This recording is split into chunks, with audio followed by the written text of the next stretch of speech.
네, 오늘은 요한일서 5장 13절에서 21절까지 말씀입니다. 제목은 성도가 가지는 축복은 이란 제목입니다. 하루살이와 메뚜기 그리고 개구리와 관련된 한 예화가 있습니다.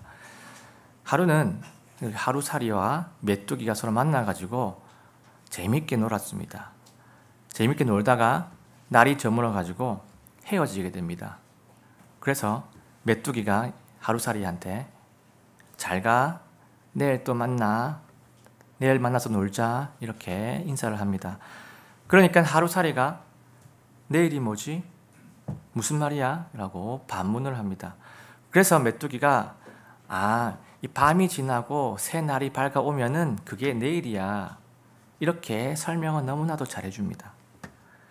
설명은 너무나도 잘해줬지만 하루살이는 그 말을 이해하지를 못합니다. 그 다음날 메뚜기는 하루살이를 보지 못했습니다. 그래가지고 메뚜기는 할 수 없이 그 주변에 있는 개구리를 찾았습니다. 그래서 개구리와 같이 또 하루 종일 재밌게 놉니다. 그리고 이제 날이 저물고 이제는 개구리가 메뚜기한테 얘기를 합니다. 날씨가 참 많이 추워졌네. 이제 겨울이 왔나 보다. 이제 내가 겨울잠에 들어가야겠다. 메뚜기야 잘 들어가고 내년에 다시 만나자. 이렇게 인사를 했습니다. 그러니까 메뚜기가 내년이 뭐지? 무슨 말이야? 반문을 합니다. 그래서 개구리는요. 이 겨울이 끝나고 따뜻한 봄이 오면 그게 내년이야. 이렇게 설명을 너무나도 잘해줍니다. 하지만 메뚜기는 내년이 무슨 말인지 이해를 하지 못하고 그냥 헤어지고 맙니다. 여러분, 이 예화는요, 우리의 인생에도 비슷하게 일어나는 일들입니다. 예수님을 믿으면 영원한 생명을 얻습니다. 내 죄 문제를 해결하지 못하면 영원한 사망 가운데로 들어갑니다. 이 말을 세상 사람들한테 하면요, 영원한 생명이 뭔데? 영원한 멸망이 뭔데? 이렇게 이해하지를 못합니다. 세상이 이해하지 못하는 영원한 생명, 그리고 하나님께서 주신 이 영적인 것들, 이런 것들을 알고 있고 가지고 있는 우리가 이 땅에서는 어떻게 살아가야 하는지 오늘도 말씀을 들여다보겠습니다. 오늘은요, 요한 1서 마지막 부분, 결말 부분입니다. 사도 요한이 빛 가운데 사는 모습, 사랑 가운데 사는 모습 다 이렇게 기록을 한 후에 마지막에 어떤 메시지로 마무리를 짓는지 다 함께 살펴보겠습니다. 자, 요한 1서 5장 13절입니다. 내가 하나님의 아들의 이름을 믿는 너희에게 이것들을 쓴 것은 너희에게 영원한 생명이 있음을 너희가 알게 하고 또 하나님의 아들의 이름을 너희가 믿게 하려 함이라. 자, 지금 요한 1서를 기록한 목적이 지금 나오고 있습니다. 목적을 말씀하고 있어요. 예수님의 이름을 믿는 자들에게는 영원한 생명이 있음을 알게 하려고 기록을 했다라고 지금 13절이 말씀합니다. 요한복음과 지금 이 요한 1서하고 이 차이점이 있는데요. 그게 뭐냐면요, 요한복음은 믿지 않는 자들에게 영원한 생명에 대해서 말하고 있고요, 요한 1서는 믿는 자들에게 영생에 대해 말하고 있다는 점이 다릅니다. 요한복음은 이 복음 전도, 복음 선포 부분에 더 중점을 두고 있고요, 요한 1서는 구원의 확신 부분에 더 초점을 맞추고 있습니다. 자, 방금 구절에서 이런 말이 있죠. 예수님의 이름을 믿는다는 것. 자, 예수님의 이름을 믿는다는 것. 이것이 무엇을 얘기하냐면요, 예수님을 전인격적으로 그 예수님의 전인격을 믿는다는 말입니다. 예수님의 이름이 무엇입니까?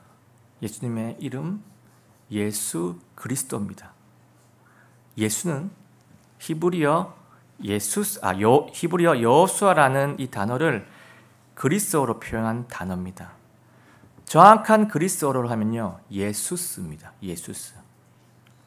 예수스가 예수입니다. 예수의 뜻은 무엇입니까? 예수의 뜻.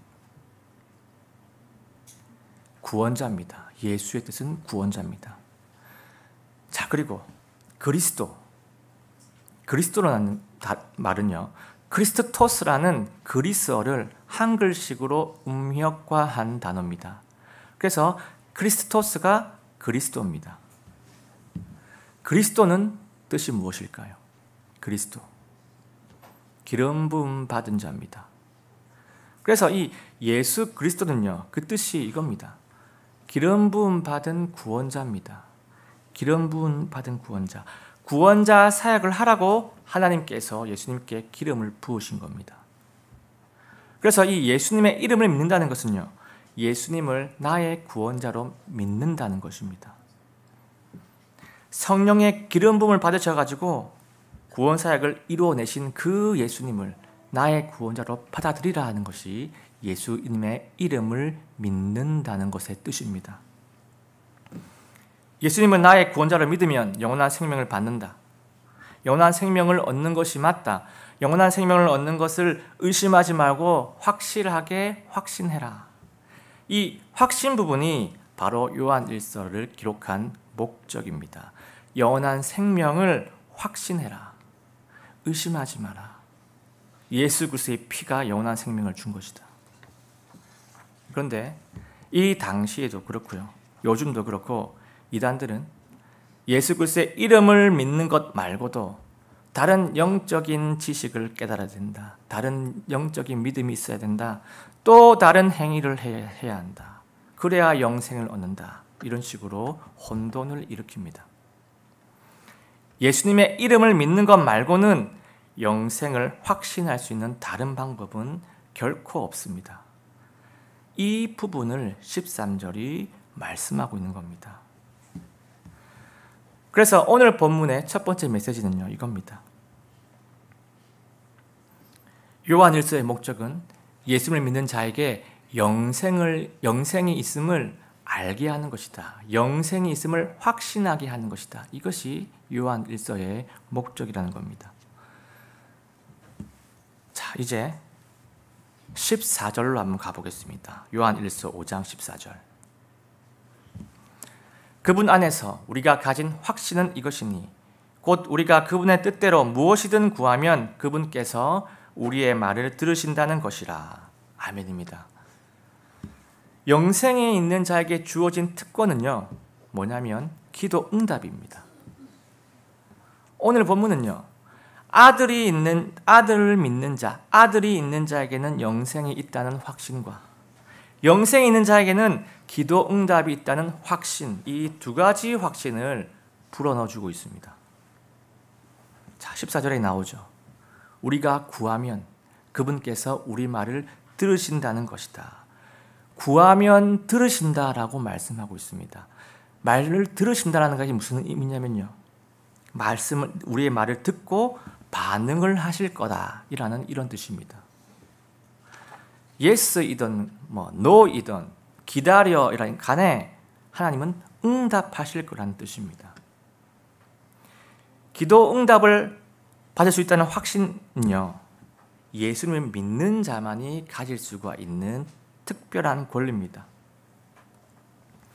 창조주의 응답이 있다는 것, 창조주가 응답을 하실 거라는 그 유무가 어떨 때는 그렇고 어떨 때는 안 그렇고 이런 복불복의 상황이 아니고요, 확실하다는 것, 그 응답이 확실하다는 것, 이것은 피조물에게는 엄청난 특권입니다. 저는 개인적으로 기도 응답을 받는 권리를 만약에 돈으로 판매를 한다면요, 저의 모든 것을 팔아가지고 이 기도 응답권을 반드시 살 것 같습니다. 그만큼 내 인생을 걸 만큼 엄청난 특권이라는 것입니다. 그런데 예수 그리스도 하나님의 아들을 믿는 자에게는 기도 응답을 하실 거라고 지금 분명하게 말씀하고 있습니다. 그런데 이 기도 응답을 받는 조건이 몇 개가 있습니다. 오늘 본문은 이 여러 가지 조건들 중에서 중요한 한 개를 기록하고 있는데요, 바로 이겁니다. 우리가 그분의 뜻대로 무엇이든 구하면, 그분의 뜻대로 구하면 이것입니다. 나의 이 기도가, 나의 요청이 하나님의 뜻과 하나님의 영광에 부합해야 한다는 그런 말씀입니다. 하나님의 뜻과 그 영광에 부합해야 돼요. 왜 부합을 해야 합니까? 하나님의 뜻과 하나님의 그 영광에 부합하지 않는 요청은요, 나에게 해가 되고요, 나에게 득이 되지 않습니다. 아버지 하나님은 독을 달라고 하는 자식들한테 결코 독을 주지 않으십니다. 이것이 독인지, 이것이 꿀인지, 이것이 보약인지, 아니면 이게 뭔지 나는 잘 모를 수가 있다는 것이에요. 여러분, 우리는 지식에도 한계가 있고 성경 지명도 짧고 판단력도 한낱 피조물 수준에 불과합니다. 피조물입니다. 우리는 하나님이 아니고요, 창조주가 아니고 피조물이기 때문에 판단 능력도요, 딱 피조물 수준이라는 거예요. 그래서 하나님께서 그분의 뜻대로 구하면, 그분의 뜻 안에서 구하면 응답을 해주겠다라고 이렇게 말씀하는 겁니다. 하나님의 뜻이 나에게 그리고 세상에서 늘 옳기 때문입니다. 자, 그리고 참고로 기도응답을 받는 조건이 또 있는데, 요한 1서, 오늘 이 본문 전에 나왔던 조건 하나도 더 언급을 하고 지나가겠습니다. 요한 1서 3장 22절입니다. 무엇이든지 우리가 구하는 것을 그분에게서 받나니, 응답을 받는다는 것이죠. 이는 우리가 그분의 명령들을 지키고 그분의 눈앞에서 기쁨이 되는 그 일들을 행하기 때문이라. 자, 이 구절을 딱 보면요, 우리가 뭐죠? 그분의 명령들을 지키고가 있습니다. 근데 맨 마지막에 때문이라 있죠. 때문이라. 그분의 명령들을 지키기 때문에 응답을 받는다는 말씀입니다. 자, 그런데 이 다음 구절을 보면요, 탁 꼭 집어가지고 강조하시는 하나님의 명령들이 있습니다. 그러니까 이 명령들이 하나님한테서 엄청 중요하다는 것이죠. 자, 그 다음 구절 보겠습니다. 3장 23절.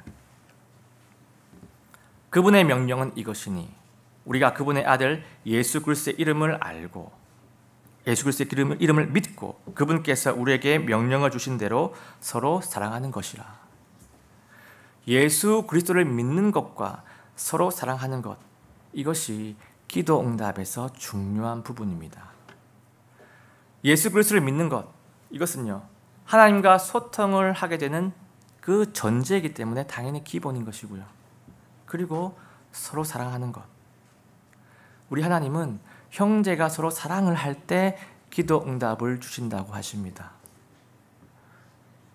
형제가 서로 사랑을 할 때 하나님도 우리의 얼굴을 보신다는 거예요. 우리의 얼굴을 봐주신다는 거예요. 우리가 보통 형제를 사랑하지 못할 때가 있죠. 우리는 인간이기 때문에 그럴 때가 있습니다. 다 이유가 있죠. 이유가 반드시 있습니다. 이유가 없지는 않습니다. 그 형제가 뭔가 잘못되었다거나, 뭔가 큰 잘못을 나한테 했다거나, 아니면 그 형제의 죄가 심각하다거나, 나한테 상처를 줬다거나 등등 여러 가지가 문제가 있을 때 내가 이렇게 외면을 하게 됩니다. 그런데 내가 이 형제의 잘못 때문에 외면을 하면요, 똑같은 원리로 하나님도 나의 잘못된 부분을 보면서 외면을 하셔도 나는 할 말이 없습니다. 내가 형제한테 이 공의를 적용해가지고 사랑을 거둬들여버리면요, 하나님도 나에게 공의를 적용하셔서 나의 얼굴을 잠시 외면을 하신다는 거예요. 왜 하나님이 이렇게 하실까요? 우리 하나님은 형제끼리 서로 사랑하는 모습을 너무나도 원하시기 때문입니다. 이 공의의 부분은 나 하나님이 실현할 테니까, 이 공의의 부분은 나 창조주가 실현시킬 테니까, 피조물인 너희들은 우선 사랑 안에서 서로에게 대해줬으면 좋겠다. 사랑 안에서 살았으면 좋겠다. 이것이 하나님의 더 깊은 뜻이라는 겁니다. 그래서 결국 오늘 이 본문의 메시지는 이겁니다. 기도 응답은 하나님의 뜻 안에 있을 때, 그분의 뜻대로 할 때 반드시 주어진다. 이것이 방금 본문의 메시지입니다. 자, 이제 다음 구절 가보겠습니다. 5장 16절입니다. 어떤 사람이 자기 형제가 사망에 이르지 아니하는 죄 짓는 것을 보거든 그는 간구할 것이요, 그는 기도할 것이요. 기도하라는 거죠. 그러면 그분께서 사망에 이르지 않는 죄를 짓는 자들을 위해 생명을 그에게 주시리라. 사망에 이르는 죄가 있는데 나는 그가 그것으로 인해 기도하라고 말하지 아니하노라. 자, 이 구절의 말씀이 살짝 좀 어렵게 다가올 수도 있습니다. 왜냐? 좀 말이 좀 복잡하게 되어 있죠. 자, 이 앞에 구절에는 하나님의 뜻대로 구하는 것 뭐였습니까? 예수 그리스도 이름을 믿는 것, 예수님을 믿고 형제를 서로 사랑하는 것, 이것이 하나님의 뜻대로 사는 것이었습니다. 그런데 이번 구절은요, 또 다른 하나님의 뜻을 말해주고 있죠. 그건 바로 중보기도입니다. 이 땅에는 두 가지 종류의 죄가 있습니다. 사망에 이르는 죄와 사망에 이르지 않는 죄, 이 두 가지가 있습니다. 지금 본문에서 언급을 하고 있죠. 구약시대에는요, 지으면 곧바로 죽임을 당하는 죄들이 꽤 있었습니다. 율법에 다 기록이 되어 있죠. 지으면 바로 죽임을 당합니다. 그런데 이 신약시대에는요, 하나님께서 이 율법대로 적용하지 않으시죠. 그럼에도 불구하고 신약시대에도 죄 때문에 하나님께 죽임을 당하는 사례가 있습니다. 종종 있고요. 지금 현시에도 있습니다. 우리가 잘 아는 아나니아와 삽비라 이야기 있죠. 죄 때문에 그 자리에서 즉시 죽습니다. 이 아나니아와 삽비라가 어떤 죄의 제목으로 죽는지, 이 죽음의 제목은 이것이다라고 성경에 명시되어 있지는 않습니다. 그냥 그 사건의 이야기 스토리만 쭉 이렇게 나와 있죠. 그런데 그래도 그 스토리를 딱 볼 때 어떤 죄를 지었냐면요, 그들은 성령을 기만했고요, 성령님이 다 알고 계신데도 불구하고, 하나님이 다 알고 계신데도 불구하고 속이려고 했죠. 그리고 고의적이고 반복적으로 죄를 지었습니다. 이 상황에서 하나님의 주권으로 죽이십니다. 하지만 보통 사람들이 짓는 죄는 이런 죽음에 이르는 죄가 대부분 아닐 겁니다. 형제들이 그냥 일반적으로 죄를 지을 때, 그때는 지금 방금 보면서 뭐라고 하냐면요, 이렇게 합니다. 형제를 위해서 간구하라고 하십니다. 형제를 위해서 기도하라고 하십니다. 사망에 있는 죄를 지으면 내가 죽일 테니까 그건 상관하지 말고, 그렇지 않은 죄 앞에서는 형제를 위해 기도하라고 하십니다. 이러한 기도는요, 형제에게 생명을 주는 것이라고 말씀합니다. 한번 볼까요? 다시. 그는 간구할 것이요, 그러면 그분께서 사망에 이르지 않는 죄를 짓는 자들을 위해 생명을 그에게 주시리라. 아멘입니다. 왜 이 중보기도가 그 형제에게 생명을 주는 것이라고 지금 말을 합니까? 작은 죄를 짓고 그 죄를 짓고 계속 지으면요, 결국 사망에 이르게 되는 그 죄까지 커지게 됩니다. 그래서 이 사망에 이르는 죄까지 커지기 전에 이 중보 기도로 인해서 그 형제가 돌이키고 회복을 한다면요, 그 형제는 죽음을 면하기 때문에 생명을 얻는 것과 같게 되는 것입니다. 그래서 이 16절과 17절은요, 죄를 짓고 형제를 딱 보면은 그 형제가 있으면 다른 것 하지 말고, 그냥 사랑을 접고 이런 거 하지 말고, 판결도 하지 말고 중보 기도를 해줄 것을 강력하게 권유하고 있습니다. 하나님께서 그렇게 지금 권유를 하고 계시는 겁니다. 왜입니까? 왜 이렇게 하라고 하십니까? 중보 기도가 바로 형제 사랑의 실천이기 때문입니다. 그래서 이 16절과 17절이 말씀하는 하나님의 뜻에 맞는 기도는요, 바로 중보 기도입니다. 하나님의 뜻에 맞는 이 중보 기도는요, 하나님께서 반드시 응답해 주실 거라는 것이 지금 이 하나님의 뜻입니다. 이 중보 기도는 형제 사랑에도 너무나 딱 부합하는 기도이기 때문에 하나님께서 안 들어주실 수가 없는 너무나도 강력한 기도입니다. 성경적으로 볼 때 그렇습니다. 우리가 평소에 꾸준히 하고 있는 이 중보 기도는요, 우리가 생각하는 것 그 이상으로 훨씬 중요하고 훨씬 거룩한 것이고 너무나 강력합니다. 중보 기도가 살아있는 공동체는요, 회복이 일어나고 하나님의 은혜가 부어지고 쏟아지고 영적인 성장이 반드시 일어납니다. 올해 수요 기도 모임 기도 제목에 다음 세대를 위한 기도 제목이 딱 추가가 되었죠. 그리고 우리 주일학교, 유치부, 그리고 학생부, 교사 모임에서도 중보하는 기도회를 계획했습니다. 이것이 별것 아닌 것 같지만요, 이거 엄청난 것입니다. 올해의 관건입니다. 이것으로 결판이 납니다. 작년보다 올해 다음 세대를 위해 꾸준히 기도하는 성도님들이 더 늘어난다면요, 올해 40대, 30대, 20대 학생부, 주일학교, 유치부 지체들 중에서 영적으로 회복이 되고 성장을 하고 구원받는 지체들이 분명히 생겨날 것입니다.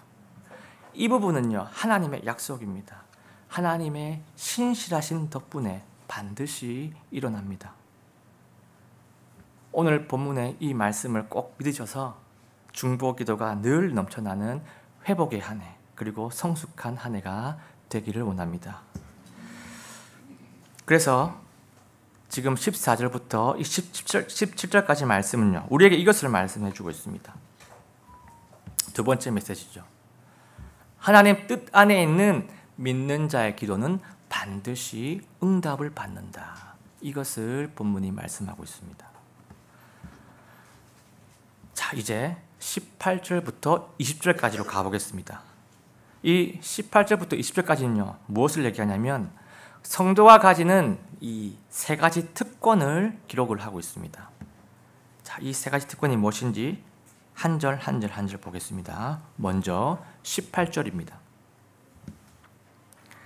누구든지 하나님에게서 태어난 자는 죄를 짓지 아니함을 우리가 아노라. 오히려 하나님에서 난 자는 자신을 지킴으로 저 사악한 자가 그를 건드리지 못하느니라. 아멘입니다. 자, 이 구절은요, 성도가 죄를 짓지 아니한다라고 지금 말씀하고 있죠.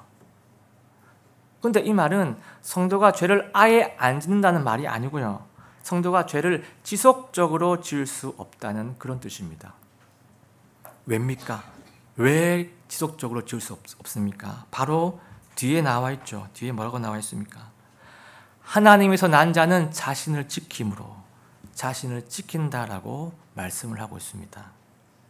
그런데 이 말이 이 성도가 나 스스로 내 자신을 지킨다는 그런 말이 아니고요, 성도 안에 와 계신 성령께서 성도에게 가끔 사인도 주시고, 그리고 가끔 머리도 흔들어 주시고, 정신 차리라고 살짝 뺨도 살짝 때려주시고, 더 심하면 해초리를 들어가지고 때리시기도 하시고, 자신을 지킬 수 있도록 역사를 하신다는 그런 말씀입니다. 성령께서 성도가 그냥 그대로 죄 가운데 있도록 내버려 두지 않으신다는 것입니다. 성도가 순간적으로, 일시적으로 이 사탄의 유혹에 넘어갈 수가 있죠. 우리는 가끔 넘어집니다. 하지만 세상 사람들처럼 완전 사탄에 점령당한 것처럼, 완전 사탄의 지배를 당하는 것처럼, 노예처럼 지속적으로 사탄의 지배를, 죄의 지배를 당할 수는 없습니다. 왜입니까? 성도는 그리스도의 것이기 때문입니다. 성도는 예수님의 소유이기 때문이에요. 이러한 상황을 이 구절에서 이렇게 표현을 하고 있습니다. 저 사악한 자가 그를 건드리지 못하느니라. 자, 여기서 건드리지 못한다라는 이 표현이 나왔죠. 건드리지 못한다. 이 표현 영어로 킹제임스 성경을 보면 영어로는 touch입니다. touch. 그리고 그리스어로는요, 합테타이라는 단어가 쓰였습니다. 이 합테타이라는 단어는요, 능력과 영향력을 주는 터치를 말합니다. 터치를 해가지고 능력을 미치고 영향력을 미치는 터치를 말합니다. 그리고 지금 이 문맥상을 보면요, 이 영향력은요, 지배하는 영향력, 장악하는 영향력을 말하고 있습니다. 결국 성도는요, 내 안에 계신 이 성령님의 존재 덕분에, 성령님의 이 일하심 덕분에 사탄의 지배를 결코 받지 않고 죄로부터 보호를 받습니다. 이것이 성도가 받는 첫 번째 특권입니다. 죄로부터의 보호를 받는다. 이것이 20절의 말씀입니다. 자, 그리고 이 죄로부터 보호받는다는 19절입니다. 예, 잘못 적혔네요. 자, 그리고 19절로 가보겠습니다. 19절. 또 우리는 하나님께 속하고 온 세상은 사악함 가운데 있음을 우리가 알며. 자, 우리 성도들은요, 내 자신의 위치, 내 자리에, 내 자신의 자리를 알아야 되고요, 또 주변의 상황도 파악을 해야 합니다.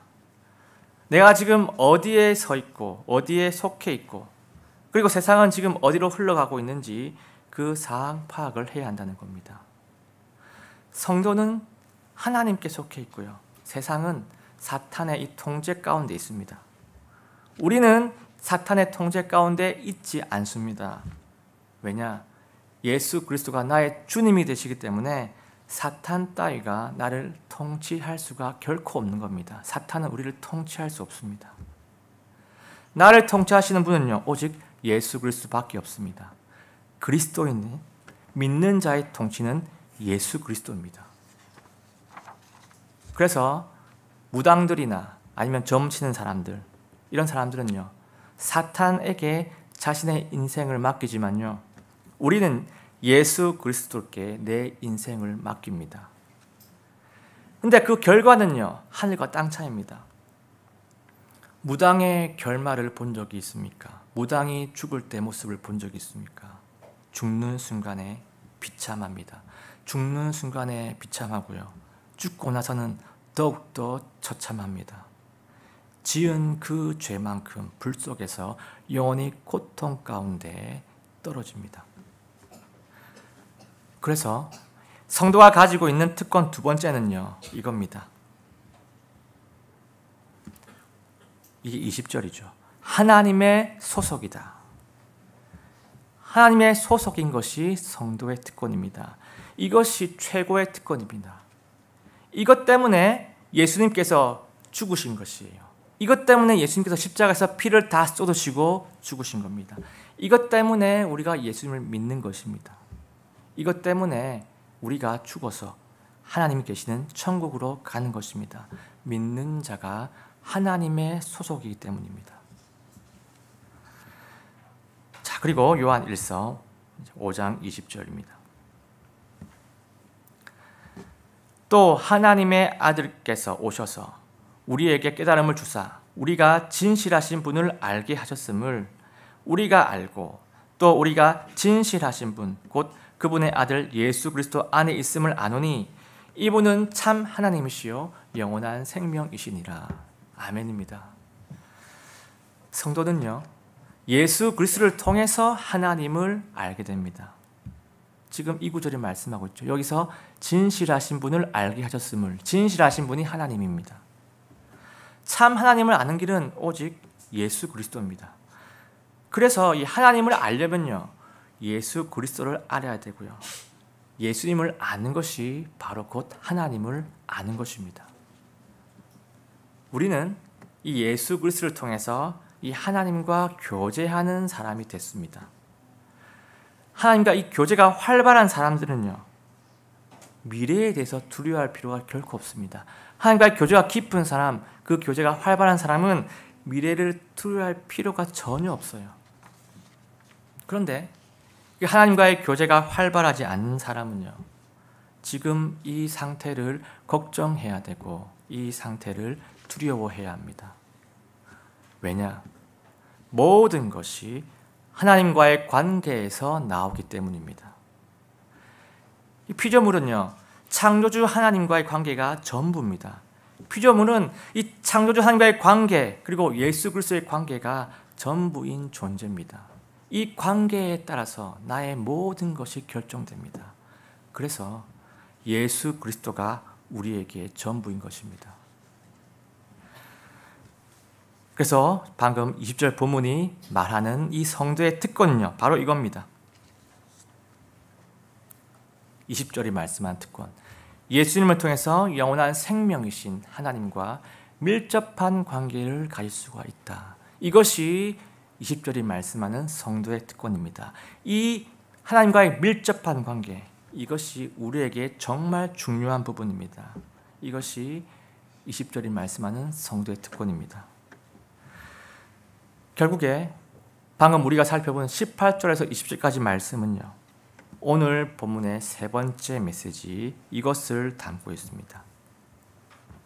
오늘 본문의 세 번째 메시지, 성도의 특권이죠. 성도들은 예수님을 통해서 하나님의 소속이 되었기 때문에 죄로부터 보호를 받을 수가 있고 하나님과 밀접한 관계도 가질 수가 있다. 이 세 가지가 성도들이 가지고 있는 특별한 권리, 특권입니다. 여러분, 오늘 지금까지 이 본문이 많은 것들을 막 얘기하고 있는 것 같지만요, 많은 것을 얘기하고 있는 것이 아니고 요점은 간단합니다. 주요한 메시지가 세 가지였죠. 그리고 방금 이 세 가지는요, 오늘 설교 제목의 답으로 수렴이 됩니다. 오늘 설교 제목이 뭐였습니까? 성도가 가지는 축복은, 이게 제목이었죠. 이 제목의 답이 오늘 본문의 최종적인 핵심입니다. 성도가 가진 축복이 뭡니까? 첫 번째가 영원한 생명에 대한 확신입니다. 이 영원한 생명에 대한 확신은 어떻게 얻습니까? 예수 그리스도의 이름을 믿을 때 우리는 영원한 생명에 대한 확신을 가질 수 있습니다. 두 번째가 뭡니까? 기도 응답의 확신입니다. 우리가 기도를 할 때 하나님 그 뜻대로, 하나님 뜻 안에서 기도를 하면요, 하나님은 반드시 응답을 해주십니다. 그리고 세 번째, 하나님의 특별한 보호하심입니다. 하나님은 성령을 통해서 우리 성도들을 죄로부터 보호하시고 하나님의 이 소속을 영원히 유지하시고 그리고 하나님의 관계를 밀접하게 하도록 도와주십니다. 이 세 가지 축복이 핵심입니다. 우리는 나 자신뿐만 아니라 우리 근처에 있는, 우리 주변에 있는 형제 자매들이 이 세 가지 축복을 계속 누릴 수 있도록 옆에서 도와주고 또 뒤에서 기도해 주기를 원합니다. 이 세 가지 축복을 누릴 수 있도록 기도해 주고 이 도와주는 것, 이것이야말로 빛 가운데 사는 그리스도, 사랑 가운데 사는 그리스도인의 참 모습입니다. 물론 우리 자신도요, 이러한 성도들의 도움 덕분에 우리가 지금 여기까지 서 있는 것이고 나 자신도 여기까지 와 있는 겁니다. 이 요한 1서는요, 실천적인 말씀입니다. 성도는 구원받는 것으로만 끝이 나는 게 아니라 이러한 여러 가지 이 실천을 통해 가지고 예수 그리스도의 빛을 발해야 되고 예수 그리스도의 사랑도 드러내야 한다고 요한 1서는 말씀하고 있습니다. 이것이 사랑을 받은 그리스도인, 하나님의 은혜를 입은 그리스도인의 책무입니다. 나의 나된 것은 나의 잘남 덕분이 아니요, 예수 그리스도의 사랑과 하나님의 그 크신 은혜와 그리고 다른 성도들의 도움이 있었다는 것을 우리가 꼭 기억하시기 바랍니다. 그래서 나도 이 교회에서, 이 예수 그리스도의 공동체에서, 더 나아가 세상에 내가 속한 그 자리에서 예수 그리스도의 사랑과 그분의 빛을 널리 널리 퍼뜨리기를 예수님의 이름으로 간절하게 소원합니다. 설교를 바로 마치지 않고요. 오늘 이 설교를 들으시고 이 마지막 21절은 안 했는데 라고 이제 생각하시는 분이 있을 겁니다. 21절 한번 보겠습니다. 어린 자녀들아 너희 자신을 지켜 우상들을 멀리하라. 아멘. 이게 마지막 절입니다. 여기서 우상들을 멀리하라고 나옵니다. 이 말이 왜 나왔을까요? 지금까지 사도 요한이 이 5장 20절까지 한 모든 하나님의 말씀, 교리들, 바른 복음, 이 내용들도요, 이 우상에 의해서 약화가 되고 우상에 때문에 무기력하게 될 수가 있습니다.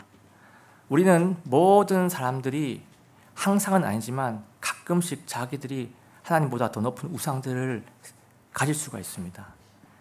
이스라엘 백성들이 특별하게 악한 존재라서, 못난 존재라서 우상들을 섬긴 게 아니고요, 모든 인간은 자기가 하나님보다 높은 우상을 종종 수시로 가질 수가 있습니다.